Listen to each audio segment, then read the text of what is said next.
Assalamu alaikum wa rahmatullah, dear viewers. Salam. Yeah, Alaikum salam. Nur Ahmad Ansari from Nur Ahmad Ansari Adventures YouTube channel. I am here with you. I should say you a very, very sad news today in my YouTube video. My today's, unfortunately.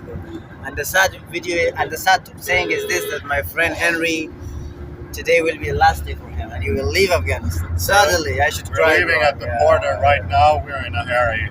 Exactly. Yeah, it's very sad. I don't really want to leave. This is a beautiful, amazing country. Right. My view has changed completely. I never knew what kind of things there were in store on my journey towards Afghanistan. And probably the most interesting country I have ever been to. And I will remember it for the rest of my life. Inshallah. Not a joke, by the way. Like, I will remember it for the rest of my life. Especially these two nice people here, Noor and my driver, Jabbar! Jabbar. I will always remember them. They are very kind-hearted souls, so to speak. Thank you so much, bro. Thank you so Work much. very hard. Like, their work ethics are really good. Like, Thank you so much, bro. I have to confess that we really had a very, very enjoyable drive. The most fun moments with you. Yeah. Most fun moments with Thank you. you. You are one of the best. One of those best clients I have ever had. Thank Like, you, bro. yeah, Thank you. like Davud, like them, like Easton, and many more friends. You also like them. You're the Thank you. best person. Inshallah. I hope that I will see you, meet you again in Afghanistan. I hope that it's For not your sure. last trip to Afghanistan, and I am sure that you will come into Afghanistan. And Yes. inshallah, I am sure that through you, I will find a lot of clients from Finland that I Let's should hope change so, their let's minds hope about Afghanistan. Sometimes people, my viewers, my fans in YouTube call me, you are the peace ambassador for your country. I don't think so, because I'm so little by, so small by for this position. But I hope to be someday officially a peace ambassador for my country, to invite people to my country, to ask people to come my country and see my country, and my country should be introduced to other countries as one of the most peaceful countries. I hope so, bro. Yeah, I think you will make it, bro. Inshallah. You're a beginning YouTuber, but you're rising really fast. And I'm Inshallah. proud of you doing that. inshallah. Your videos are very interesting. You show the real Afghanistan to people. Many people are interested to see what this country is like, especially in the West when you start getting coverage. When your views are rising, more Western people will see it. And it's so unfortunate. I think I've said it before, but like the Western propaganda says that this is a terrorist country, Taliban is terrorist. It's just not true, bro. It's not true. Like, I've said it many times, I think, but this is one of the safest countries right now that I've been to myself, and I've traveled to like 40 countries so far. Only places I really felt as safe in is like Thailand, Cambodia, Vietnam, Laos. Those are very safe. Afghanistan is definitely up there. It used to be different before the Taliban took over. I've heard stories from Noor. Most of it, probably all of it, is not on video. Like, the best moments we've had is not recorded. So, because it's so unnatural to film, conversation and things. But I've learned a lot from Afghanistan, the culture, the religion, the customs of the people, the history, and the Republic times. You would say it was very dangerous, right?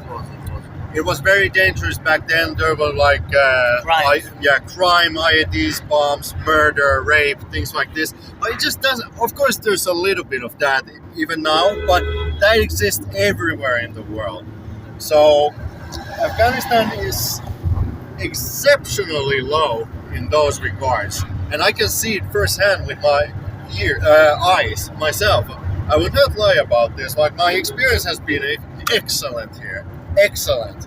I cannot think about a single negative thing, but one maybe that's very unfortunate is that, and there's no control over it, it's because of because it's not recognized as a legitimate country, so there's not many support.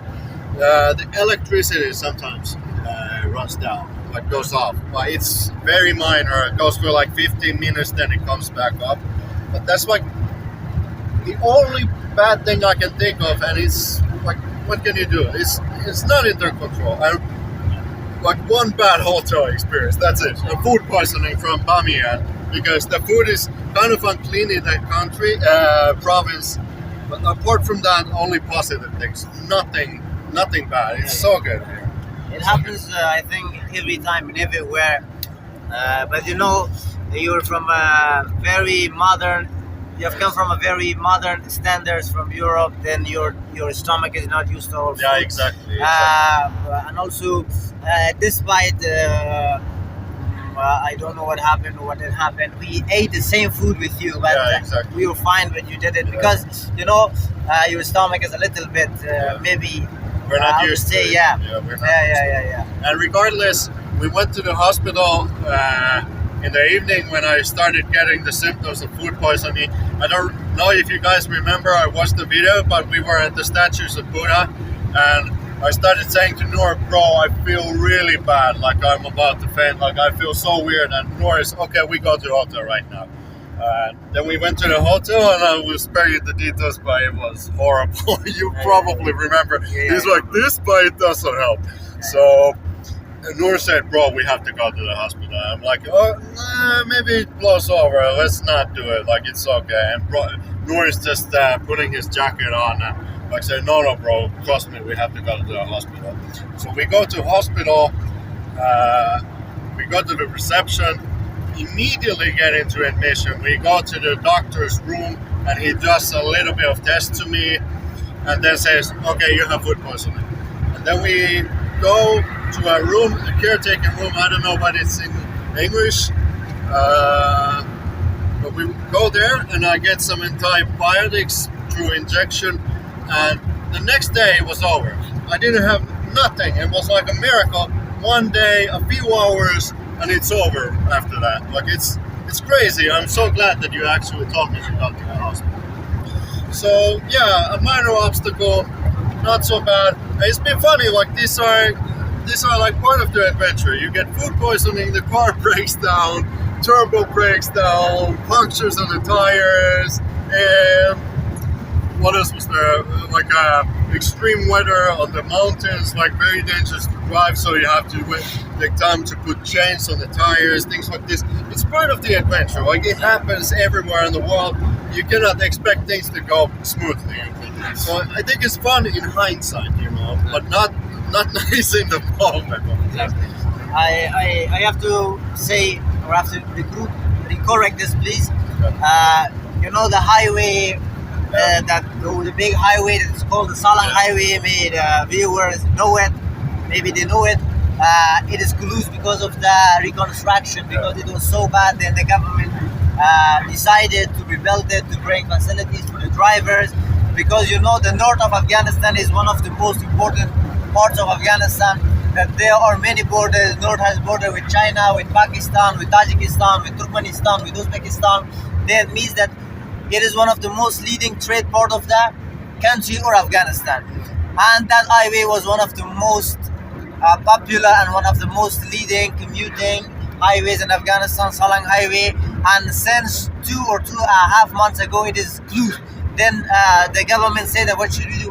Then they find an alternative way. There were two ways. One way from Baghlan to Bamiyan, after that Kabul, and the other way was from Baghlan to Panjshir, and after that Kabul.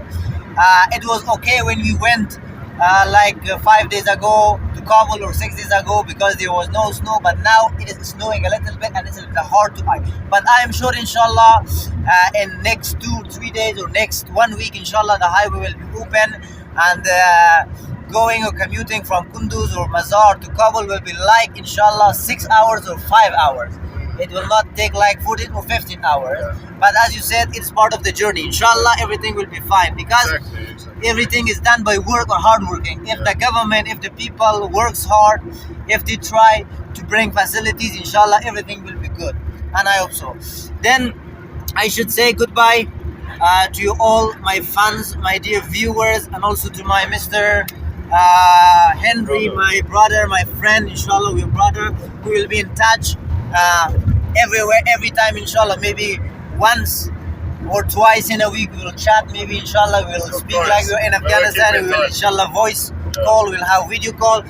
And it should not be unmentioned that I should give a very special thanks to our driver, Mr. Jabbar. He also Yes. worked hard. He is so dedicated and such a hard-working and committed guy. He has a lot of focus on his driving. Bro, I have to tell you a story. So it's not a big story, but so we went to the border through to the checkpoint of the mountain, and we had to wait for a long time.